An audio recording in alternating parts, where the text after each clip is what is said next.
Well, Ben, welcome home. First of all, welcome back to Minnesota. Was there a time specifically in your life, in your career, that you kind of said, all right, this is where I want to be someday. This is what I want to do someday? No, honestly, I think growing up, I always loved the game, and I always knew, obviously, if you could play in the NBA, you'd love to do it. But I think the older you get, for me, I realized I wasn't going to be probably good enough to do it. So it's just finding a way to stay in the game. But I think coaching really kind of got into my brain, I'd say around high school, where I really realized that you can change lives and you can stick around the game and you can be competitive still. So honestly, probably from 15 on years old, this is what I knew I wanted to do, and I had a passion for it. Who'd you play for, De La Salle? Was it Zierden? Dave Thorson. Oh, it was Thorson. Yep. Okay. Well, Yep.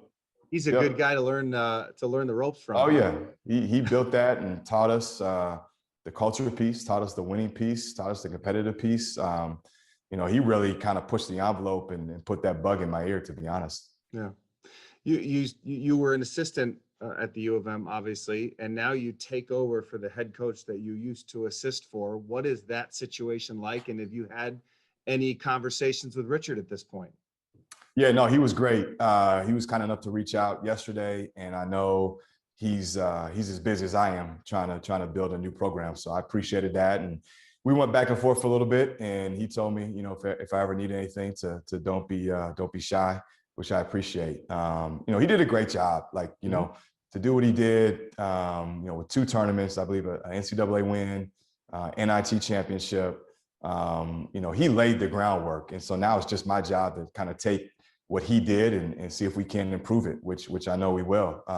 So excited for it, and ready to build on what Coach made. I believe you are, by a number of years, the youngest coach now in the Big Ten.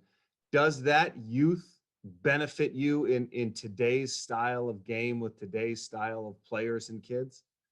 I hope so. I think it does. I think, I know how these guys want to play. And for me, it's a fun way to coach. I want to coach a certain way that's enjoyable, that's fast paced, that's ball movement. I want to teach the game the right way. And so whether that's in recruiting, where I've got the young energy and the different outlook and different perspective, or whether that's on the floor, I think whatever we try to do, we want to have a fun style and a fun brand to that. A lot of people have talked about your inexperience as a head coach, but you brought up today at your press conference that at one point someone took a chance on Tom Izzo and it worked out pretty well. To that end, how much of coaching at this level is X's and O's, and how much of it is just being there and getting to know your players and coaching them up? Yep. I think obviously you have to know the game. You have to be able to scheme and have strategy and run plays and execute. But I also believe a big piece at the end of the day is you got to have player buy-in. Mm-hmm. Guys have to want to play for you, have to play hard for you. While they have to believe in what you're selling and believe in your culture. And, I think I've always prided myself on being a relationship, people person guy that's been able to connect people and motivate people and lead. And so I'm going to definitely lean on that, as well as adding the strategic in-game piece. So we'll kind of hit it from both ends. You're a recruiter. I mean, you come with that tag, and it was something that was brought up quite a bit today. When you're making your sales pitch for the University of Minnesota, you make it with knowledge that only you can have because you played here. So what will you be telling these kids when you get into their living rooms on why this is such a great place to play? Yeah. I think one of the big things is we're going to have a family environment that's going to be fun. We're going to lean on each other. You spend so much time within the team and with these guys that you got to have people in that room that you enjoy being around. So we're going to build it the right way with the right kids that have that competitive side, that academic side, that social side, but also that family side, that value of caring about your brother, about the guy next to you.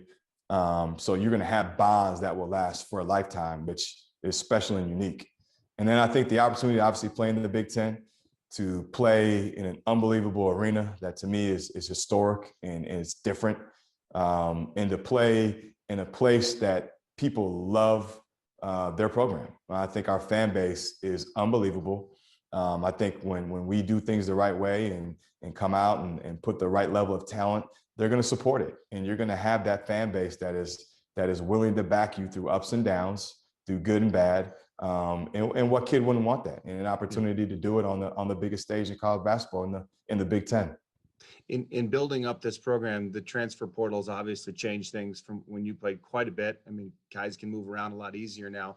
So when you're building up this program over the next couple of years, where do you put most of your time and effort? Is it in recruits coming out of high school, or is it looking at the transfer portal to try to build this team into a winner? Well, the good thing about the transfer portal is normally that doesn't happen till the back end, till the spring. Mm-hmm. And so you can early on focus on the high school kids and doing it kind of the high school way from the ground up. But you got to have a plan for both because kids conversely will leave in the spring. So that's kind of really where the transfer portal comes into play. Because if you lose a guy or two, you can hop right in and scoop up a guy or two. So we'll definitely do both. I think you got to have a pulse and a feel. And we'll be active and we'll find the right guys out of both those situations. You know what it's like to be a recruit in Minnesota. You know what it's like to play for the U of M. How important is it? And we've heard this term so much, it's almost too much at this point, but closing the borders and keeping those kids in state with the connections that you already have in the state of Minnesota. How much does that help and how much of that is a priority for you? It's definitely priority number one. I mean, I think we've got to do right by our state and we got to show our state love. I think if you show love, you get love. And we're going to show a lot of love because there's a lot of capable players. And we want those kids to grow up, like I've said before, being excited about Gopher basketball.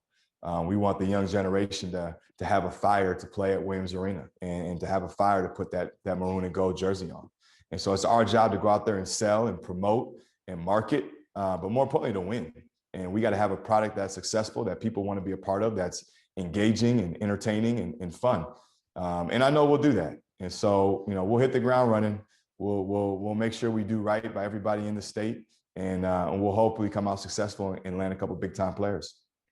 Last one for me. You talked about this today, that it wasn't too long ago that a black coach was going to get an opportunity that you're getting now in the Big Ten. What does it mean to you to be on the forefront of this change now here in Minnesota and in the Big Ten? I love it. I think it's special, it's unique. I'm glad that I was chosen to be part of it. I think, our society is changing and I think perception is changing. And there's a lot of capable people that could be sitting in this chair. I want to make sure everyone knows that. Like, I'm just fortunate enough to be the chosen one, but, there's a lot of capable people that could be sitting here.